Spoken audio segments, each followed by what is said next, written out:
ഇപ്പോൾ ഹൃദയാഘാതം വന്നിട്ട് ആൻജിയോഗ്രാം ചെയ്തിട്ട് 3 ബ്ലോക്ക് ഉണ്ട് അല്ലെങ്കിൽ അങ്ങനത്തെ രോഗികൾക്ക് എപ്പോഴാണ് ബൈപ്പാസ് ചെയ്യേണ്ടത്? ഹൃദയാഘാതം തന്നെ 2 തരത്തിൽ ഹൃദയാഘാതം ഉണ്ടാവാറുണ്ട്. ഒന്ന് ഭാഗികമായ ഹൃദയാഘാതം, എൻസ്റ്റെമി എന്ന് പറയുന്ന കണ്ടീഷൻ.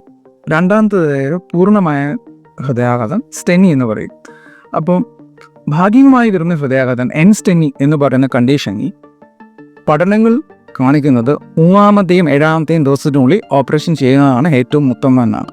അതിൻ്റെ കാരണം എന്താണെന്ന് വെച്ചാൽ ഈ ഭാഗികമായ ഹൃദയാഘാതം വന്നതിന് ശേഷം വേറെ കോംപ്ലിക്കേഷൻസ് വരുന്നതിന് മുമ്പ് തന്നെ ഓപ്പറേറ്റ് ചെയ്യുകയാണ് ഏറ്റവും ഉത്തമമെന്ന് പഠനങ്ങൾ കാണിക്കുന്നതുകൊണ്ടാണ്.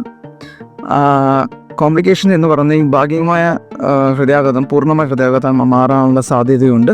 അപ്പോൾ അതിന് മുമ്പ് തന്നെ 3-ാമത്തെയും 7-ാമത്തെയും ദിവസത്തിനുള്ളിൽ ഓപ്പറേറ്റ് ചെയ്യുകയാണ് ഏറ്റവും ഉത്തമം.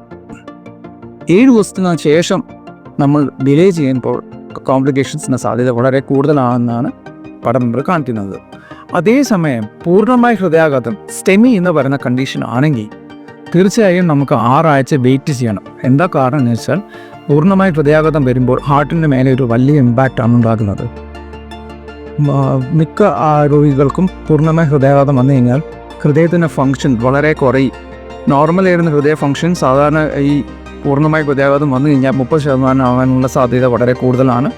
മാത്രമല്ല പൂർണ്ണമായ ഹൃദയാഘാതം വരുമ്പോൾ ഹൃദയത്തിൽ പല മുറിവുകളും ചതവുകളൊക്കെ ഉണ്ടാവാനുള്ള സാധ്യതയുണ്ട്.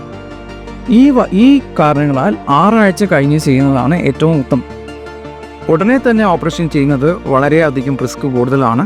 അതുകൊണ്ടാണ് നമ്മൾ 6 ആഴ്ച വെയിറ്റ് ചെയ്യുന്നത്. ആ 6 ആഴ്ചക്കുള്ളിൽ ഈ ഹാർട്ട് കുറച്ചൊന്ന് റെസ്റ്റായി വേണ്ട ഈ മുറിവുകളെല്ലാം ഉണങ്ങാനുള്ളൊരു സമയം കൊടുക്കുകയും ഹാർട്ടിൻ്റെ ഫങ്ഷൻ ഭാഗികമായെങ്കിലും ഇമ്പ്രൂവ് ആവുകയാണെങ്കിൽ അത്രയും റിസ്ക് കുറയാനുള്ള സാധ്യതയുള്ളത് കൊണ്ടാണ് നമ്മൾ 6 ആഴ്ചയ്ക്ക് ശേഷം ഇത് ചെയ്യുന്നത്.